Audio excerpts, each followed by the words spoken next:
And chapter 3. I don't know. You guys are unreal because you're doing better in my Greenbelt class right now. I got like 12 people in my Six Sigma Greenbelt class, and they're not as with it as you guys. It's like that's unreal. This is the hardest part, I think, is just getting, trying to figure out how do I fit that into my schedule. Reading and stupid quizzes and all that. But quiz 3, unheard of, 100%. I did highlight 2 in light blue, and that's Cliff and Pat, because they got hundreds. Oh man, 100%. So that give them a star, right? If you missed, if you want to get caught up, I have recordings for all the sessions, and the quiz is going to they're available. So eventually, I don't know, hitting it out of park really in terms of, and people are working together, I think, and I can kind of see that, and that's good too, but I think if you work together, make sure you read, because looking for your insight and your wisdom as we continue to develop ORNL's version of the last planner system. So this chapter was really about, we got another one, we got another guest. Let me find out. F. Todd Reds. So, well, let me make sure he sees this. Todd, you on? Yep. Batting 1,000. Batting 1,000. Okay, good. Batting 1,000 people. Good way to start. This family of yours. And 200s too. Pat and Cliff. Not that we're keeping track, but. So the key points on this one was, I think it's kind of interesting. His first revelation with lean construction. And we're going to talk about ours. Go back in the history books a little. A key concept in this chapter is that of hydruka, which is not a kind of sushi roll, but it means load leveling. And I guess you could apply load leveling to reading the book too. Few pages a day, whatever, but not doing a lot and then doing a little bit, but trying to load level everything. So that was a big piece of this chapter. That's how you saw the benefits of load leveling. Daily planning. A couple of organizations that have certifications for lean construction. It's a big deal. They charge a lot of money, because I looked at both of them. But we're doing it better because it's going to be tied to what we do. He talks about shooting rifles before cannonballs. How do you do lean with 30 subs? What's the difference between pull and push? That's a huge lean concept that we're going to talk about a little bit today. Weekly pull plan updates. And then, that's how hard it is to get people to buy into lean. It's very difficult. He talks about it, throughout the book, about how hard it was, to get his own people bought into it, how hard it is to get the subs to buy into it, and just kind of just staying with it and chopping wood and, and trying to, gain agreement as time goes on. And we talk about all the things you need to do lean well. And a lot of the things I'm going to talk about are things that we're doing now. So a thing of beauty, his first one was the old First National Bank in Dublin, Georgia. What came to my mind, and I put this video in here from the Connecticut Preservation Awards, was legacy. And so the more you read about Charlie Garbutt and his group, the more I think about how close you guys are. Everything from size to the type of projects you do to your mission. I'm not going to go ahead and play that video, but you'll have it. I'll send a link to you when I send you the slides today, so you can watch it. It's only 5 minutes if you haven't seen it already. My assumption is you've seen it. That video should be on our website, Bill, on the for past projects. Okay. Yeah. Oh, I am playing it. It's a minute 49. Let me just. Well, you could kind of keep talking, but it's certainly Sergio has that thing read-only memory. Yeah. And the rifles before cannonballs idea. There is that when you're jumping into doing lean, and it's the same that anybody tries to do lean, you don't just say, all right, starting Monday, we're going to be lean. That's just not how it works, right? You kind of, let's dip our toe in the water. And I found a spokesmodel here. Because basically he and Cliff and Ange, kind of got it kicked off and started with this particular project, Hooker Phase 1B. And it's interesting because it was during the pandemic too. So we used Miro. We kind of had to build it as we went. We were talking about this board every Friday pretty much during our 11 o'clock huddle, just to try to get everybody to buy, try to learn and, see what we're doing when your time comes. But this was our rifle before cannonball project. And we learned a lot from it. He talks about that, that 20-mile march, and I think this is the concept of Hajunka, of load leveling. The guy on the left, Raul Amundsen, he would lead his group 20 miles per day and no more. No more. And then Robert Falcon Scott, he pushed as far as possible every day. So some days he would go as long as they could tolerate. And he never most of them died on the way home. And this is a really key concept too, in terms of how you plan the day out, how you plan the weeks out. As we get into the 5 connected conversations, it's this concept of doing the same amount every day. And I know it's not always possible. There's times when you have to play catch up. But this is the goal. That's kind of, it's a very important component. One of the really major ones in lean thinking is how do we level out the workload? We're not hurry up and wait, hurry up and wait, hurry up and wait.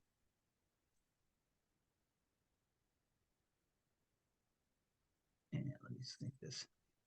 And this is the lean principle. This is one of the lean principles. Number 4, actually, level out the workload. We're going to go through all 14 principles, and I'm going to kind of insert them as they're addressed in the chapters of the book. So this is where the 20-mile march and the daily planning and the look aheads kind of fall into. It's how do we level out the workload and make it smooth. And another lean principle that we talked about in the past is how do we create flow? And flow means, you guys are probably going to laugh at this one, but the job starts. Actually, the project gets signed off, and then the work just continues to flow every single day. And the things that make it stop are the 8 wastes, which are defects, overproduction, waiting, non-essential processing, unnecessary transport, inventory, unnecessary motion, and unused employee brain power. So that's lean principle 2. And then lean principle 3 is use pull processes, not push. This is another lesson in this chapter. Not to push systems, not to push work onto people. The actual board that's in the trailer at Central Vet, the one I saw, that Sergio did at Morrow, the one that Bob's done, all of you guys really, it's really a way to create pull. All right. A push system is, what we're looking at in the bar schedule, right? Here's the whole job. And it's kind of, the work is pushed on. There's dates that are pushed on. And pull is just the opposite of that. Using collaboration, we're going to control how much work is going to be done. We're going to be able to monitor that work in much smaller increments. So again, lean principle 3, use pull, not push systems to avoid overproduction, which means overproduction is we're doing a ton and then we're waiting. And I think the number 1 waste, that you deal with is always waiting. It's people waiting on work waiting on people. And that could be in the office, and it can be, and definitely on the job site. So basically the concept, the reason why this is one of the lean principles is because the idea of Taiichi Ohno, who invented lean, he was fascinated when he came to America with the American supermarkets and how anything that got purchased and went out the door, that's what got replenished, no more, no less. So it's replenishment based on consumption. So basically we do more work based on our consumption work. And then that's kind of like, without even thinking about it, that's kind of what we're watching happen with our pull plants. Here's an example of a pull plant. That's why they call it pull. So you start with the the master schedule, which is basically a prediction that's made weeks and weeks in advance without really knowing what the weather's going to be like, without knowing a lot of the variables that happen in this business. And it's a way of saying, all right, we're going to take this schedule, that might be 3-4 months long, and let's grab a bite of it and let's gain agreement with a group, and there's the group for the first phase, and let's plan out how we're going to load level this for, in this case, 8 weeks. 1, 2, 3, 4, 5, 6, 7, 8, 9 weeks. And then on the top and then on the bottom, right through the first of the year. So figure 18 total weeks, but it started with that bar schedule. And each of those, as you guys know, each of those sticky notes represents one of those companies, subs. And they're telling us, this is when I can come in, based on collaboration, when they talk to each other. It's as simple as that. But it's definitely pull, not push. And principle 7 is use visual control, so problems are visible. Very, very lean to have. Unfortunately, we had no choice when we started this. During the pandemic, we couldn't be together, we couldn't be in trailers. But there's a purpose for having things very, very visible. Things like 5S is visual control. The bottom right, this is one of Olbricht's boards, just like our pull schedule. Exactly the same. But the more visual it is, unfortunately, a lot of times as convenient as a lot of our programs are in a computer, they tend to hide problems. And the beautiful part is there's nothing like having people in the trailer and saying, "Oh no, we didn't get that done. We'll do that next week, and we're going to add 2 guys." It's much more visual, and that's another key concept of lean thinking is trying to make the work as visual as possible. And in this case, the work we're talking about is the work of scheduling and planning. So lean itself, and this is it's a short chapter. It was a short chapter, but it definitely challenges conventional wisdom, which creates resistance. And we have to expect that. We know that. The way we start to get into continue to develop, your subs, your trade partners, understanding that usually a third of people will come right away. They're your early adopters. And you have to, this going in. Not everybody's going to buy in, right? And it's the same no matter, same thing in my business is the same way. A third are going to come with us and say, "Hey, yeah, finally, let's go."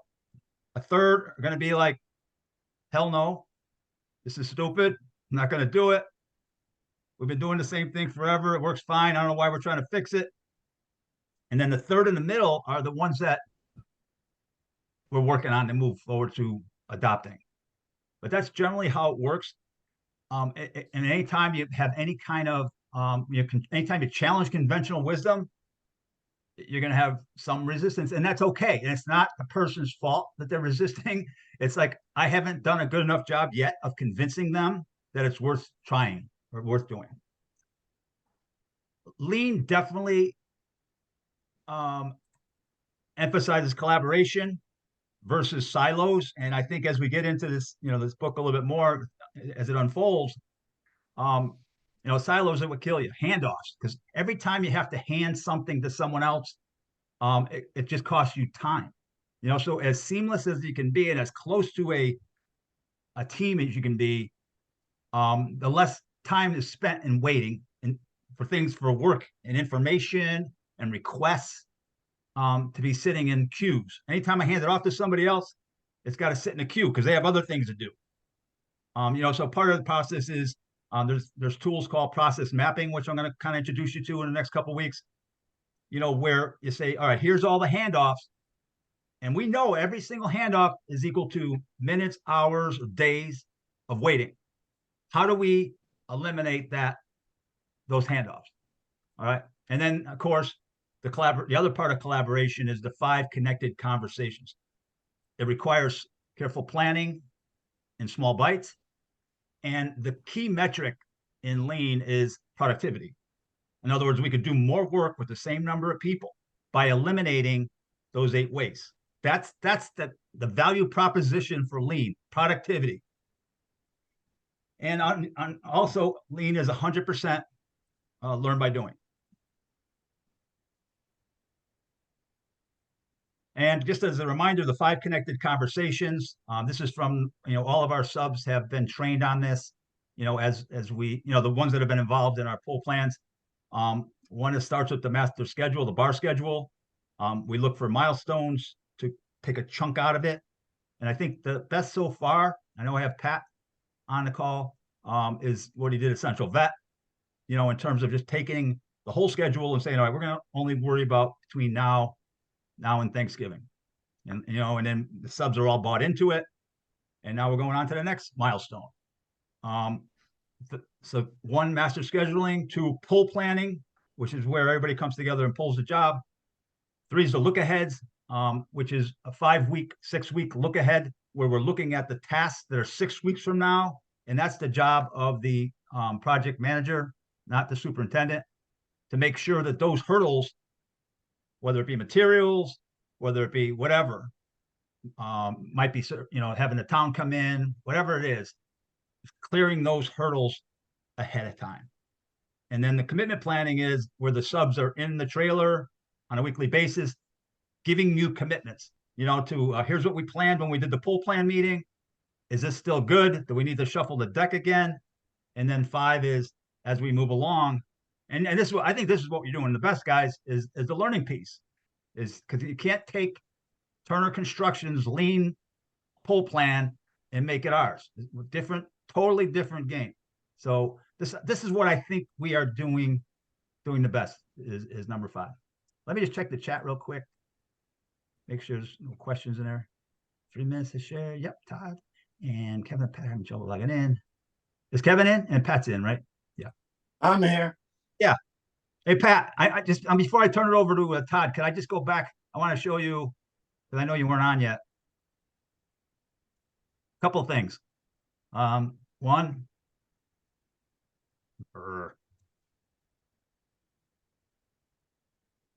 there's one. You and Cliff got hundreds. And then I put the spokesmodel picture in. I was going to say, actually, who's that handsome guy? I know, right? So, Like a model. I was going to say, some of the subs they're starting to ask me. Like I had a sub in here a little while ago, EEI. He said he was here for something else, and he said, hey, when are you going to have the next block? When are you going to have the next? I says, we're going to schedule it. So they're starting to ask me because they like it. They like it because it schedules out, the way it Makes is. their life easier and they can make more money, Pat. Yeah, they're starting to ask, us, me. I don't know about the other guys, but they want it. They want it. They're buying into it. Some of the subs. So Pat, it comes from your ability during that pull plan meeting to really listen, and to ask the right questions and to make them feel comfortable. I mean, I was at that pull plan meeting, and it just, that's a function of, it's a direct correlation with your ability to lead that. Really, seriously, and well done. And I just love the way that one's rolled along. All right, I'm going to turn it. I think that was our last slide. 5 connected conversations. Oh yeah, here's next learning by doing opportunities. So again, the next chunk, Central Vet, and then I was talking to Sergio earlier. And I guess Bob is going to take over for Sergio at some point. So my suggestion would be that as we find this chunk from this Friend Center to pull, that we have both Sergio and Bob involved, with the subs. So it'll be a smooth transition. And any thoughts on that, guys? These are our 2 next right now. Well, I put Serge's out in front. Bob is, there's backup. It's going to be probably running another project interim. So I would get it scheduled with Serge, and, depending on Bob's availability, he can listen in, but I wouldn't wait for that, Bill.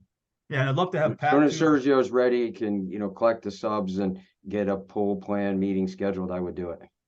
The biggest thing is to get, the two things is to, number one, get them to come out. And number two is to get their tasks with the timelines so that you're ready, so that you don't have to spend a lot of time on it and keep it down to an hour, hour and a half. If the subs give you your tasks ahead of time, it's a big, it's a win as far as, getting ready. So, And that's not something that the other people that they've worked for do. The other piece is like the fact that we're taking only a chunk of the work. It means we don't have to have every sub at the poll plan meeting. So it's easier to get them together, right? I mean, we have 6 guys last time, Pat, in the beginning of Central Vet. You wouldn't have, the Yeah. whole roster of well, this subs. block here, the next block, we could drop some of them off because Yep. they're not going to even be in, like the site guy's not even going to be involved anymore. He's going to be done. Yep. Except for some odds and ends when the spring comes. But the next block will be whoever, the electrician will be on it, the HVAC, the drive-in, all that glass and stuff like that. They'll be on the next. We'll take the next block and go from, like, say, the erection of the steel to the end is whatever it is, September, I think, or whatever. Nice. Next week, we'll talk about value and waste in the construction, or 2 weeks. So that'll be the next chapter. And with that, I'm going to turn it over. Todd.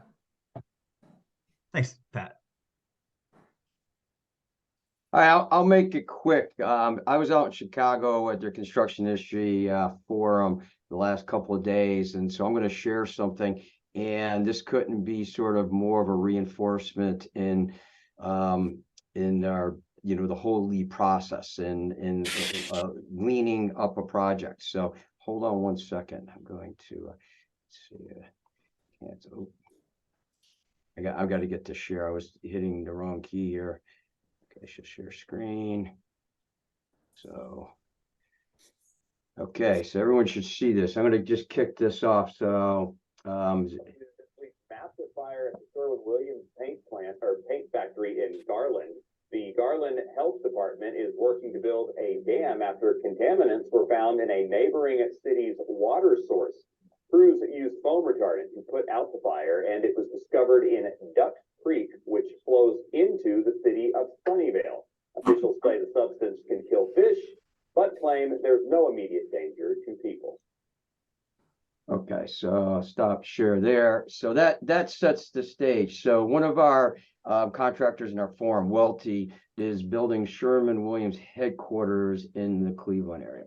So Don Taylor gets this call, and I'm just going to pull in his update here. Hold on one second. I'm jumping back between Zoom and Teams. So you should see some of my notes from Wednesday. So I'm just going to hit on this relatively quickly and take us through it. So basically what happened is Sherwin-Williams had a major fire and explosion in their Texas facility. It just to put in perspective, they make $1 million a day after taxes in this plant. What I didn't know is all the coatings, like in cans of anything we eat, are actually cooked in the cans, and it comes out of some of the coatings that they have at this particular plant. I mean, Sherwin-Williams is into a lot of other things and paints, into food service. And so, here's the CEO and getting calls from the governor and, what are you doing? And, looking at that, but most importantly, they're losing customers because they can't meet product now. The plant is out of commission. So they called Don and said, Don, you've been good at running our projects, and we're being told this is a 6-month rebuild. So he basically went, and these are my notes. I'm just going to hit on the high level. I'm not going to get into any of the more particulars, but he kind of reviewed it, basically said, as far as you're going and, getting cost proposals, I want to build a team of partners who are the best partners. If you really want to move this thing along. And he uses the word GWC gets it, wants it, and actually has the capacity, because I don't need, the B players. I need real guys. And if you want to give this to us, we can help you. And, just as one of the, factors underlying, and I didn't know this, that at 105 degrees, some of the chemicals they have will explode. So it's, highly, process oriented, and making sure that everything is, meets the cooling of the rebuild, because, they had certain things that they were trying to bridge in utilities. Utilities said, we'll be out there in 2 months. And they said, well, that ain't happening. We need you guys here, way sooner, like tomorrow. So they basically sat down, and what he did is pulled this whole team together, and they did a pull schedule. And he said, without that, it wouldn't have happened. And they were able to reduce the project schedule from 6 months to just a little under 2.5 months. So that's the power of pulling a project. So that said, I wanted to share, everybody, I'm dropping it off, that, as what you're saying, Pat, the ability to bring in the subcontractors, and like anything in life, we get better the more we do it. That's a real life story. So back to you, Bill. Yeah, just the only thing I want to add to that is, that GWC get it, want it, capacity, they have the capacity, sounds a lot like our job ready subs idea, where not everybody, to do this well and to chop months off a project, there are some that just don't get it, don't really want it, and don't have the capacity, but they're cheapest.